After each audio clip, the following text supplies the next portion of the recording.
부동산 시장은 지금 단순히 집값의 문제가 아닙니다.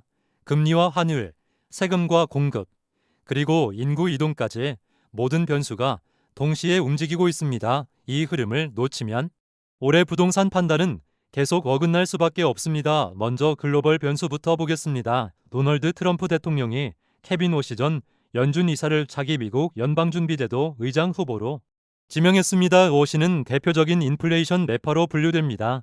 이 말은 시장이 기대하던 금리 인하 속도가 생각보다 늦어질 수 있다는 의미입니다.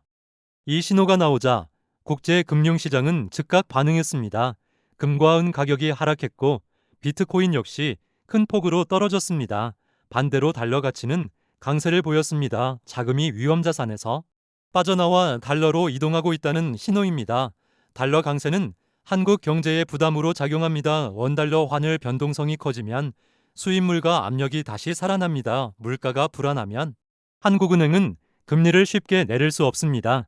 이 구조가 바로 부동산 시장이 쉽게 식지 않는 이유 중 하나입니다. 다음은 국내 정치 변수입니다. 이 대통령은 최근 부동산과 관련해 연일 강경한 메시지를 내놓고 있습니다.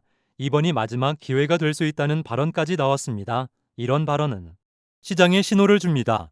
특히 다주택자들은 정책 리스크를 다시 계산하게 됩니다. 그 결과 매물은 소폭 늘었습니다. 하지만 시장이 체감할 만큼의 대량 매물 출현은 아닙니다. 다주택자들은 지금 팔아야 할지 더 버텨야 할지 갈림길에서 고민하고 있습니다. 왜냐하면 지금보다 더 강한 규제가 나올 가능성도 완전히 배제할 수 없기 때문입니다. 여기서 중요한 날짜가 있습니다. 오는 5월 9일입니다. 다주택자 양도소득세 중과 유예가 종료되는 시점입니다. 이후에는 중과세율이 그대로 적용됩니다. 이 날짜 전후로 매물 흐름이 달라질 가능성이 큽니다. 시장에서는 이 시점을 올해 첫 번째 분기점으로 보고 있습니다. 하지만 거래가 늘어난다고 해서 시장이 살아난다고 보기는 어렵습니다. 왜냐하면 이동하는 사람이 줄어들고 있기 때문입니다. 작년 국내 이동자 수는 611만 8천 명으로 집계됐습니다. 이는 51년 만에 가장 낮은 수치입니다. 사람이 움직이지 않으면 이 집도 움직이지 않습니다. 그 결과 매물은 소폭 늘었습니다. 하지만 시장이 체감할 만큼의 대량 매물 출현은 아닙니다. 다주택자들은 지금 팔아야 할지 더 버텨야 할지 갈림길에서 고민하고 있습니다. 왜냐하면 지금보다 더 강한 규제가 나올 가능성도 완전히 배제할 수 없기 때문입니다. 여기서 중요한 날짜가 있습니다. 오는 5월 9일입니다. 다주택자 양도소득세 중과 유예가 종료되는 시점입니다. 이후에는 중과세율이 그대로 적용됩니다. 이 날짜 전후로 매물 흐름이 달라질 가능성이 큽니다. 시장에서는 이 시점을 올해 첫 번째 분기점으로 보고 있습니다. 하지만 거래가 늘어난다고 해서 시장이 살아난다고 보기는 어렵습니다. 왜냐하면 이동하는 사람이 줄어들고 있기 때문입니다. 작년 국내 이동자 수는 611만 8천 명으로 집계됐습니다. 이는 51년 만에 가장 낮은 수치입니다. 사람이 움직이지 않으면 집도 움직이지 않습니다. 특히 젊은 층의 이동 감소가 두드러집니다. 저출생과 고령화 영향으로 주거 이동 자체가 줄어들고 있습니다.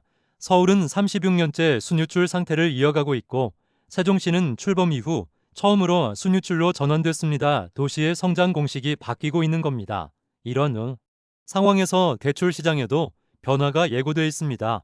연내민간금융권에서 30년 만기 순수 고정금리 주택담보대출이 도입될 예정입니다.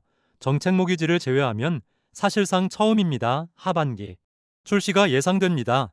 금리 불확실성을 피하려는 수요에는 의미 있는 선택지가 될 수 있습니다. 다음은 공급 이야기입니다. 1월 29일 발표된 공급대책 이후 일부 지자체는 공개적으로 반발했습니다. 기반시설이 이미 포화 상태라는 이유입니다. 결국 관건은 특별법 통과 여부입니다. 법이 통과되지 않으면 공급 속도는 생각보다 느릴 수밖에 없습니다. 강남 서리풀일지구도 숫자로 보면 분명합니다. 총만 8천 가구 규모 2029년 분양 목표입니다. 공공주택 446가구가 포함됩니다. 하지만 지금 당장 시장에 체감되는 공급은 아닙니다. 시간이 필요한 사업입니다. 반면 일기 신도시는 분위기가 달라지고 있습니다. 정부가 6천억 원 규모의 펀드를 조성하면서 노후계획도시 정비사업에 자금이 붙기 시작했습니다. 분당과 일산을 중심으로 사업 속도가 빨라질 가능성이 커졌습니다. 돈이 움직이면 계획은 실행으로 바뀝니다. 마지막으로 청약시장을 보겠습니다. 지난해 서울 아파트 평균 청약 가점은 65.81점이었습니다. 통계 공개 이후 최고치입니다. 이는 공급이 부족한 상황에서도 수요는 여전히 강하다는 뜻입니다. 청약이 하늘의 별 따기라는 말이 숫자로 확인되고 있습니다. 이제 정리하겠습니다. 오늘 부동산 시장의 핵심은 상승과 하락이 아니라 버티는 힘에 있습니다. 오늘의 결론입니다. 첫째, 금리와 환율 변수로 집값이 급락할 가능성은 크지 않습니다. 둘째, 세금과 공급 정책은 시간 싸움으로 이어질 가능성이 큽니다. 셋째, 올해 시장은 붕괴가 아니라 조정의 흐름에 가깝습니다. 지금 이 시장에서 중요한 건너 속도가 아니라 방향입니다. 이 10분을 기억하시면 올해 부동산 판단이 훨씬 쉬워질 겁니다.